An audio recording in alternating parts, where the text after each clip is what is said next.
Malaysia, a city built for 700,000 people, for artificial islands, luxury apartments, shopping malls, schools, hospitals, everything a modern metropolis needs. Except people. Today, fewer than 10,000 live there. The rest stands empty. And China just lost $100 billion building places exactly like this. Forest City was supposed to be Asia's paradise. Chinese developers, Malaysian government, working together. The marketing promised a futuristic eco-city. Wealthy Chinese investors bought apartments sight unseen.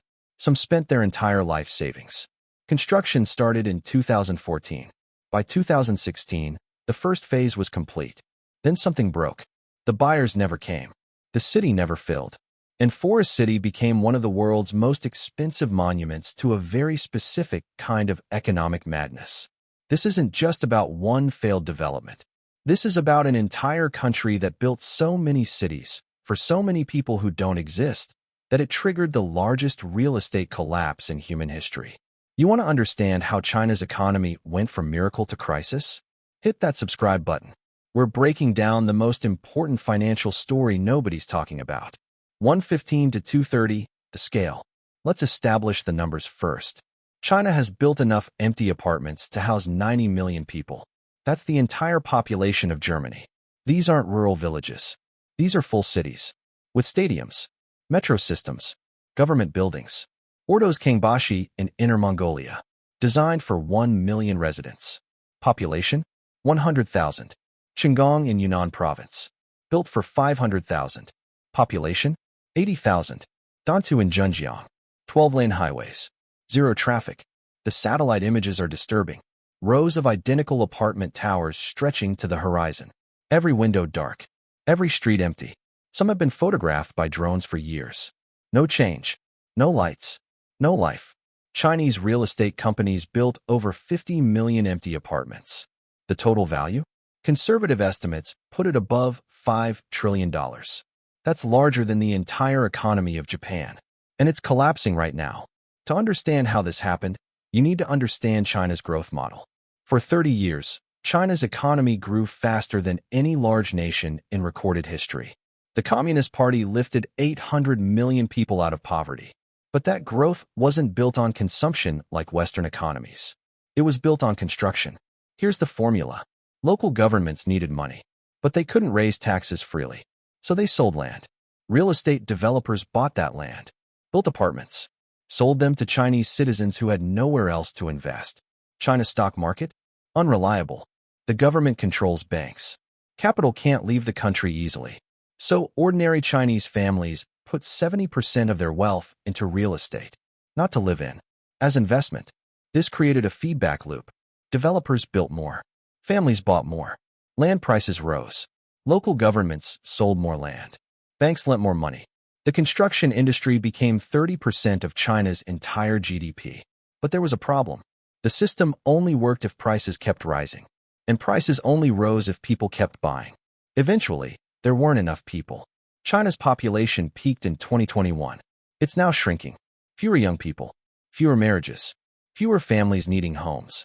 But the construction never stopped. Forest City was supposed to solve this problem. If Chinese buyers were running out, sell to foreigners. Country Garden, one of China's largest developers. They spent $100 billion building 4 artificial islands off the coast of Malaysia. The plan was ambitious. 70% of the buyers were Chinese. Wealthy retirees. Investors. People looking for a second passport. Malaysia's government supported it. They wanted Chinese investment. They offered visa incentives. Country Garden promised 220,000 jobs. The marketing was everywhere. Billboards in Chinese cities. Luxury showrooms. Virtual reality tours. They sold 13,000 units before construction finished. But then the Malaysian government changed its mind. 2018, a new administration took power. They looked at Forest City and saw a foreign colony being built on Malaysian land. They canceled the visa program. They restricted foreign ownership. The Chinese buyers panicked. Many had already paid. Now their investments were worthless. They couldn't live there, couldn't rent them, couldn't sell them. Country Garden kept building anyway. By 2023, they'd completed thousands more apartments. Almost all remained empty. Here's where the disease metaphor becomes literal. Chinese developers didn't build with their own money. They pre-sold apartments that didn't exist yet. Buyers paid up front. Developers used that money to buy more land and start new projects. Then they pre-sold those projects to fund the previous ones. It's called the pre-sale model. It works perfectly, until it doesn't. 2020, the Chinese government got worried. Too much debt, too much speculation. They introduced the 3 red lines policy, rules limiting how much developers could borrow. The goal was to slow things down gently, but developers were already at the edge. When the borrowing stopped, the entire mechanism ceased. Evergrande, China's largest developer, defaulted on $300 billion in debt. Country Garden, Forest Cities builder, defaulted on $190 billion. Dozens of smaller companies collapsed. These weren't just business failures. Millions of Chinese families had paid for apartments that would never be finished. Their life savings, gone. This is the moment to hit that subscribe button and turn on notifications. The ripple effects of what comes next will reshape the global economy. You'll want to understand it before everyone else does. When a developer collapses in China, it doesn't just hurt buyers. It destroys entire supply chains. Construction employed 55 million people. Steel mills, cement factories, furniture makers, appliance manufacturers. When developers stopped building, orders vanished. Local governments lost their revenue source. They'd borrowed against future land sales. Now those sales weren't happening. Debts came due. Services were cut. Some cities couldn't pay teachers or police. Banks had lent trillions against real estate collateral. As prices fell, that collateral became worthless. China's banking system, already opaque, started showing cracks. The government tried to intervene. They told banks to lend more. They told developers to finish projects. They pressured local governments to buy unsold apartments. None of it worked. Because the fundamental problem wasn't financial. It was mathematical.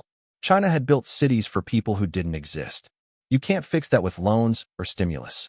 The apartments will stay empty. In every crisis, someone benefits.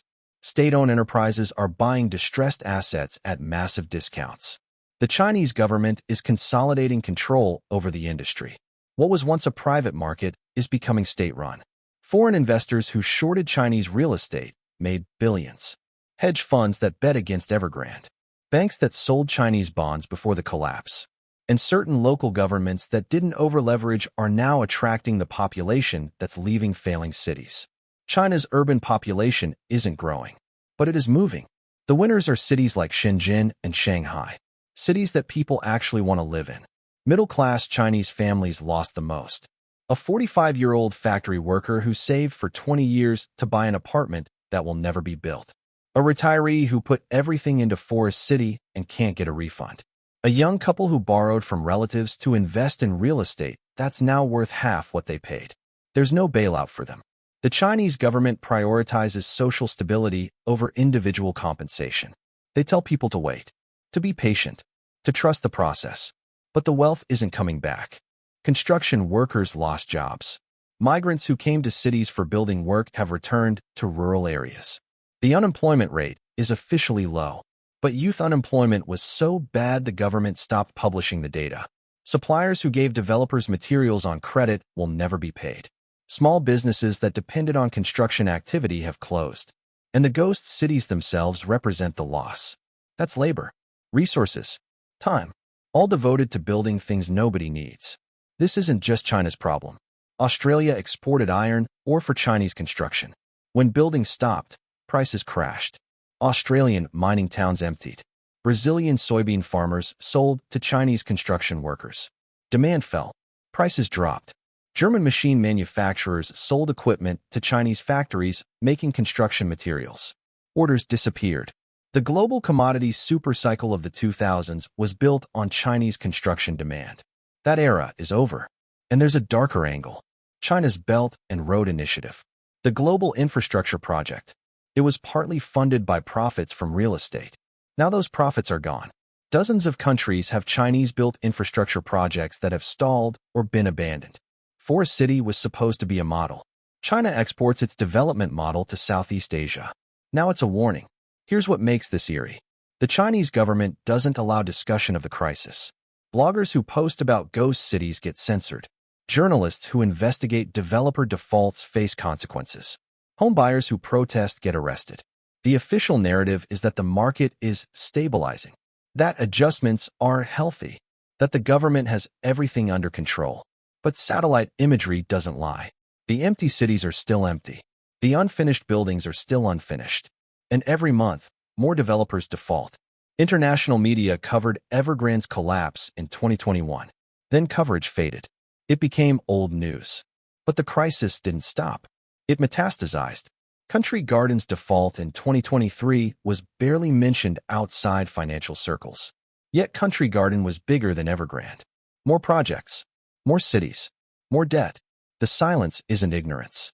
It's acceptance. Everyone knows the ghost cities exist, but nobody knows what to do about them. Some ghost cities are filling up slowly. Qinggong's population has grown as universities relocated there. Kangbashi has attracted some residents with government incentives. But most won't. They're too far from economic centers. Too expensive to maintain. Too large for the actual demand. What happens to a city with no people? The infrastructure decays. Pipes burst. Roads crack. Buildings develop structural problems. Eventually, it becomes too expensive to fix. The city becomes genuinely uninhabitable. Some Chinese ghost cities are already being demolished. Partially completed towers torn down. The materials recycled. The land returned to fields. It's an admission that the construction should never have happened. That the money was wasted. That the dream was a lie. Forest City might face the same fate. Or it might stand as a monument. For artificial islands. Billions in investment. A city for nobody. The title calls this a disease. Here's why. The ghost cities are a symptom. The disease is an economic model that prioritized growth metrics over actual human need, that measured success by GDP and construction output rather than quality of life. Local officials were promoted based on investment numbers, so they approved projects that made no sense.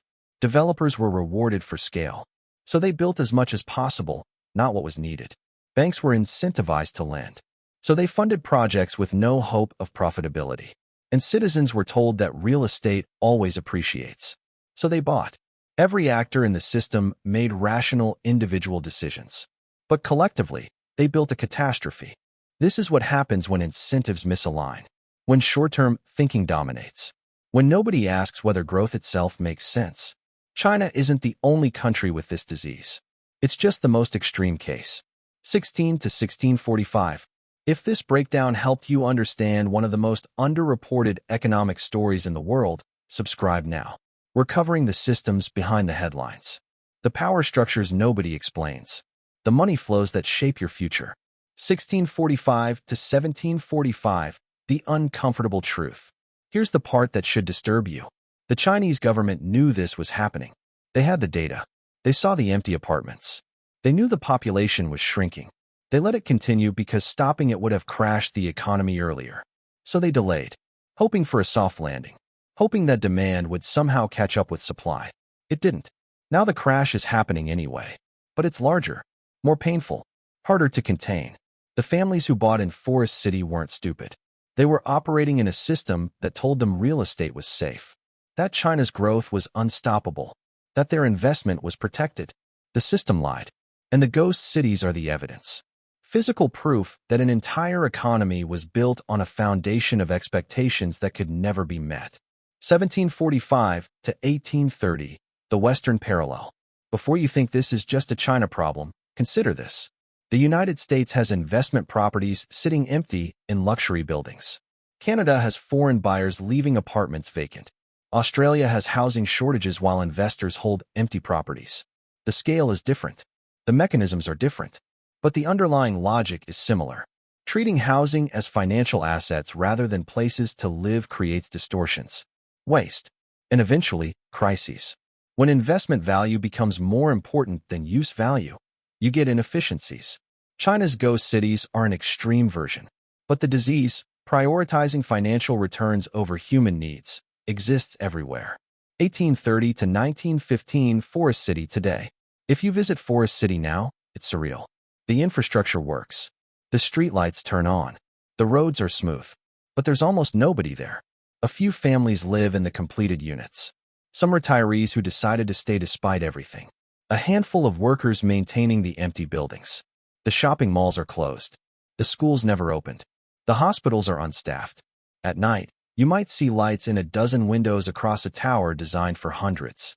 The silence is oppressive. This was supposed to be a vibrant city. Instead, it's a monument to miscalculation. 1915 to 2000 hours, the unsettling conclusion. The ghost cities will stand for decades. Some might eventually fill. Most won't. They'll remain as physical evidence of what happens when growth becomes detached from reality. When financial engineering replaces actual value creation. When governments and developers build for numbers rather than people. $100 billion. Millions of empty apartments. Cities for ghosts. This wasn't a natural disaster. It was a choice, made by thousands of people over decades. Each decision rational in isolation, collectively catastrophic. And the really unsettling part? It could happen again. Different country, different asset class, same underlying disease. 20 to 2030, final CTA. The systems that created China's ghost cities are still operating. In real estate markets worldwide. In other speculative bubbles forming right now. You want to understand where the next crisis is coming from before it hits? Subscribe.